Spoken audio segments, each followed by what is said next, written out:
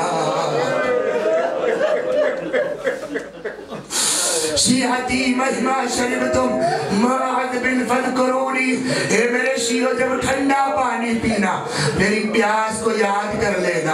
او سمعتم بغریب او شہید فانتبونی, جب کسی مسافر کے لیے سننا تو میرے اوپر ندبہ کر لینا. اس کے بعد فرماتے ہیں لیتکو, آپ کا نام لے کے کہا ہے حسین نے, فرماتے ہیں لیتکم فی یوم عاشوراء جمیعا تنظرونی, اے میرے شیعو کاش تم لوگ عاشور کے دن ہوتے اور پھر تم دیکھتے کیف استسقی طفلی فابوا ان یرحمونی, کس طریقے سے میں اپنے بچے کے لیے پانی مانگ رہا تھا اور انہوں نے میرے بچے پہ رحم کرنے سے انکار.